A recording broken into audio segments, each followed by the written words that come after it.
Hola amigos, hoy me gustaría dedicar esta sesión a un texto que ha sido un referente para nosotros como investigadores, para nosotros como pensadores o como académicos hasta cierto punto, que es el conductismo, pero sobre todo también relacionado a un movimiento filosófico que es la biopolítica. Y el mejor ejemplo para fusionar ambas ideas sería el texto clásico de Anthony Burgess llamado La Naranja Mecánica, ¿no? También la adaptación de la película de Stanley Kubrick, que es una película muy famosa de este director inglés, a principios de la década de los 70. Voy a retomar tanto el libro como la película. La Naranja Mecánica es un libro escrito por Anthony Burgess, ¿no? A finales de los años 50, principios de los 60. ¿No? Es un libro que originalmente, bueno, tiene el nombre en inglés de Orange Clockwork, que ese es su nombre en inglés, y muchos, bueno, hay varias interpretaciones del nombre del libro de Anthony Burgess, sobre todo por la traducción de la palabra orange en español, pues significa naranja. En algunas entrevistas el autor ha mencionado algunas referencias y en otras ha dado otras totalmente contrarias. ¿Qué quiere decir? La primera de ellas dice que, bueno, le recuerda el título de un barrio bajo en Londres, tan extraño como una naranja, ¿no? Es una expresión que él utilizó una vez y, bueno, de ahí se quedó. La otra historia, y la que a mí me parece mucho más interesante y mucho más nutrida, es que el autor Anthony Burgess trabajó mucho tiempo al ser británico en el mercado de Malasia, cuando Malasia todavía era una posición del Imperio Británico, y en Malasia o en la lengua del malayo, la palabra orange se escribe orange y la traducción correcta sería hombre. En ese sentido, si transponemos ese título a la novela en español de Anthony Burgess, sería El hombre mecánico.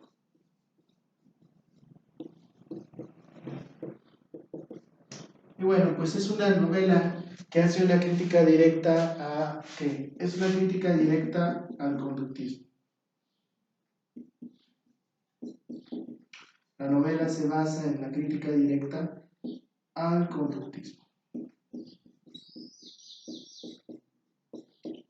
Bueno, es interesante acotar que en esta novela intervienen una serie de personajes, pero el principal que nos va a interesar se llama Alex, que en la película de Kubrick, ahí la primera diferencia, se le da el apellido de DeLarge, o Alex DeLarge, que sería el apellido que toma. En el libro jamás se menciona un apellido de Alex, sino simplemente su nombre.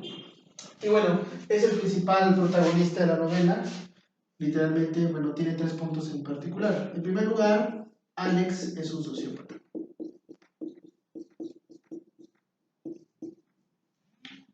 que tiene tres gustos en particular muy esenciales y que son el trasfondo de todo el libro y de toda la película. ¿Cuáles? Número uno, el sexo. Número dos, la ultraviolencia. Y número tres, la música clásica.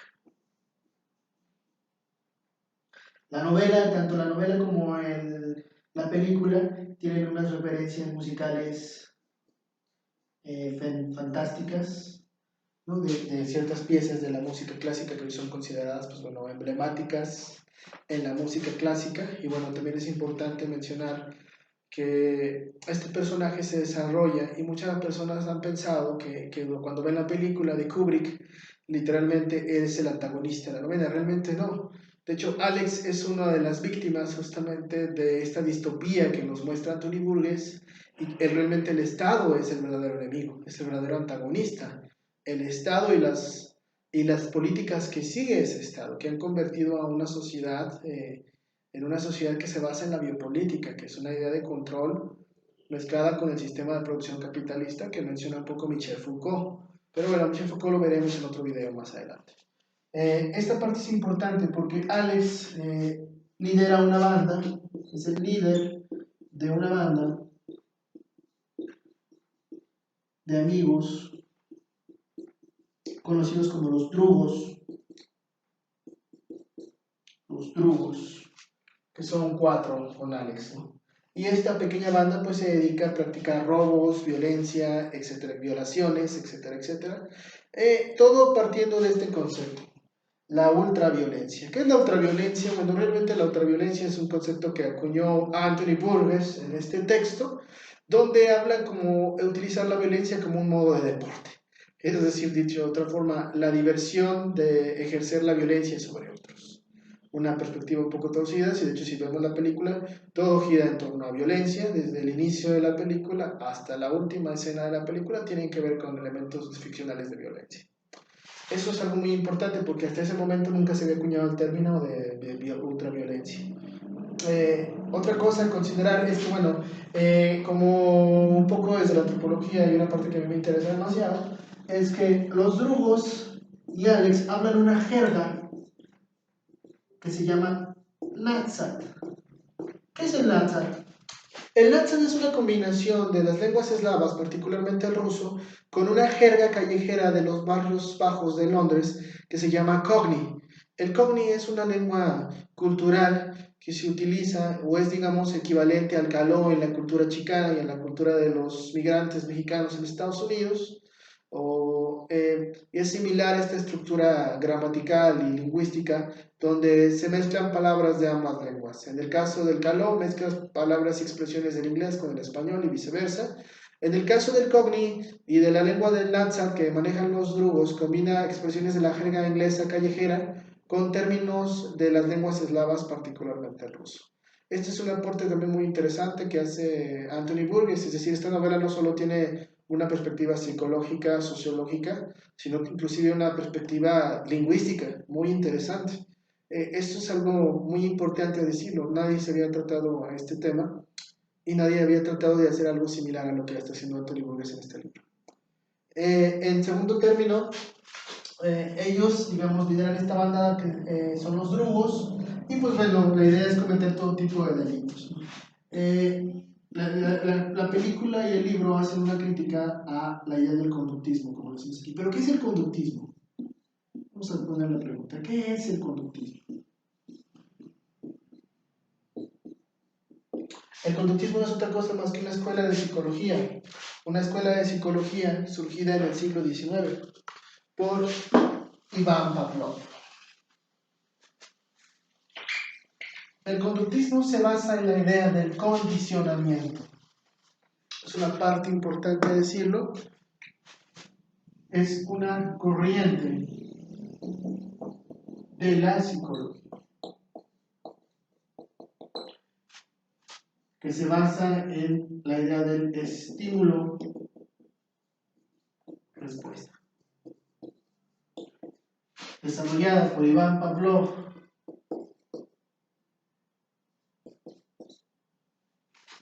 en el siglo XIX.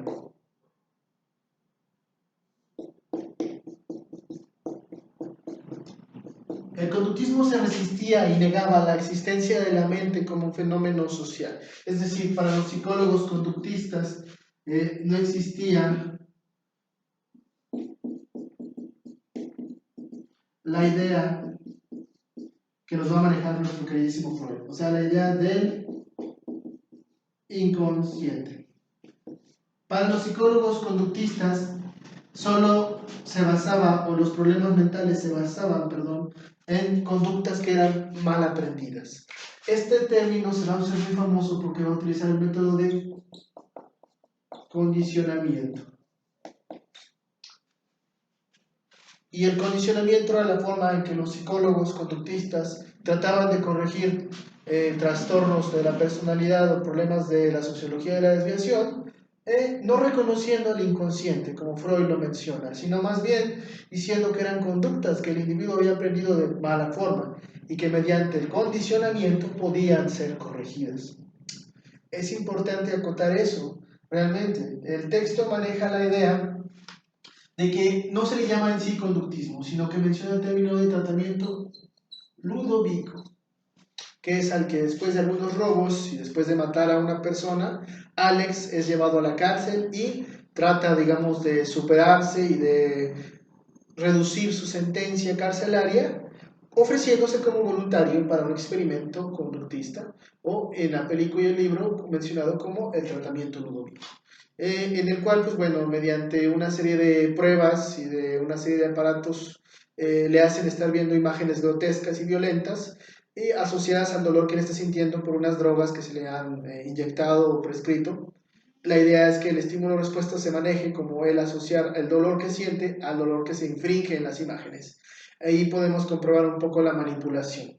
Es decir, la crítica que hacen estos autores es la crítica a la manipulación, que de acuerdo con Anthony Burgess y con Stanley Kubrick llevan a cabo los estados. La idea es central, porque al final, como les menciono, Alex no es el antagonista, sino el Estado, que permite que esos tratamientos funcionen. Porque lo que hace el conductismo es suprimir la libertad y la libertad de pensamiento, lo más importante. O sea, se limita la libertad del sujeto a decidir. O sea, el inconsciente, esta parte que Freud nos hablaba, es dejada a un lado, sino que por su otra parte, o por otra parte más bien, se establece el principio del estímulo-respuesta como una forma de corregir los males que acuñan al paciente o al delincuente, y eso es algo muy importante a considerar. En ese sentido, lo que hace esta ideología es la supresión o o suprime, por así decirlo, la libertad de decidir.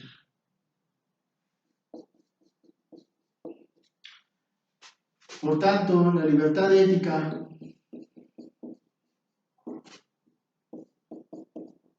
es una forma de oponer resistencia a este control o a esta dominación. Este texto también ha sido analizado desde otra perspectiva, como les menciono, que tiene que ver con la idea de la biopolítica, que se basa en la gestión de la vida humana. El objetivo de la biopolítica, por tanto, es el control de la vida humana. En este libro, que es muy recomendable, podemos apreciar el ejemplo de este futuro distópico, donde la idea del conductismo se introduce como una forma de control, pero sobre todo de condicionamiento, limitando o inhibiendo la libertad de decidir qué es lo bueno y qué es lo malo, lo que cada uno de nosotros tiene. Por eso el libro fue un parteaguas y fue emblemático, sin mencionar la estructura, ¿no? Es decir, el libro también hace un énfasis en la cuestión sexual, que era un tema que era todavía un poco tabú en los años 60 y 70. De hecho, en sí todo el libro, tanto el libro y un poco más la película, hacen énfasis en un ambiente sexualizado totalmente. Desde las imágenes del bar Korova, el bar donde se reúnen los drugos, hasta las esculturas de una de las víctimas de esta pandilla, hasta el escritor radicalizado, ¿no? Que es una de las víctimas también de esta pandilla, que de hecho es una experiencia de vida real. De hecho, en una parte del libro, uno de los personajes es atacado junto con su esposa por los drugos, y su mujer es violada, su esposa es violada, y posteriormente después con la pena y con el remordimiento se suicida, y el escritor queda pues cuadraplégico, ¿no? Entonces, es un ejemplo, ¿no? que tiene la vivencia, porque realmente fue una historia de vida que le pasó a Anthony Burgess. Si bien no se quedó cuadrapléjico, su mujer fue violada por unos soldados durante la Segunda Guerra Mundial y perdió a un bebé. Entonces, ahí vemos el efecto que tiene la literatura en la vida real de uno. Es decir, la vida real, los personajes, más bien, vamos a decirlo así, los personajes de un escritor se convierten en la vida secreta del autor. Siempre es algo muy común y bueno, Anthony Burgess nos deja ver que realmente el verdadero enemigo no son los soldados, sino más bien la ideología dominante que es la que permite este tipo de violencias sobre los ciudadanos. Y es un caso emblemático, yo diría que es una novela obligada, yo sugiero la novela antes que la película de Kubrick, aunque el trabajo de Kubrick con la música, las luces y bueno, los efectos que caracterizan a este director británico son fenomenales. Recomendaría también primero leer el libro de Anthony Burgess. Hay muchas diferencias que pueden ser muy bien abordadas, ¿no? Y que pueden ser tratadas, pero la idea central es la idea de criticar al conductismo. y criticar a la biopolítica. Es una parte importante. Recordar siempre que la función de nosotros como intelectuales o como académicos, pues es tal vez no asumir los papeles de los reprimidos o de los dominados, pero darles argumentos para luchar. En ese sentido, Anthony Burgess hace una contribución, no al denostar al conductismo, porque al final, bueno, el conductismo sigue siendo una teoría y sigue siendo una terapia que se aplica, algunos psicólogos conductistas siguen dando terapia de esa forma, igual que la terapia conductual emotiva racional, que se basa en corregir las actitudes autodestructivas del sujeto, y creo que bueno, es una forma también de combinar un poco una corriente que también es muy importante, que es el estoicismo, a la cual también le dedicaremos un video más adelante. Eh, Me parece importante también recalcar que, bueno, Anthony Burgess sentó las bases de lo que serían los futuros distópicos, ya analizados, por ejemplo, antes en 1984 de George Orwell o Un Mundo Feliz de Aldous Huxley, pero creo que dentro de esas tres novelas son parteaguas emblemáticas para entender la concepción de los mundos distópicos y de lo que estamos llegando a veces en el mundo de hoy. Es decir, 1984 de Aldous Huxley, perdón, de George Orwell, Un Mundo Feliz de Aldous Huxley y La Naranja Mecánica de Anthony Burgess son libros que yo recomiendo para entender estos futuros distópicos, pero sobre todo las críticas a a la volubilidad o la volatilidad de los estados y cómo tratan de controlar la voluntad y el pensamiento de los individuos. Por tanto, la resistencia ética es una forma de ponerle cara a este control mental. La idea de leer, de razonar y de opinar, pero sobre todo de tener una opinión diferente, es la que nos hace resistirnos a que esa biopolítica nos controle.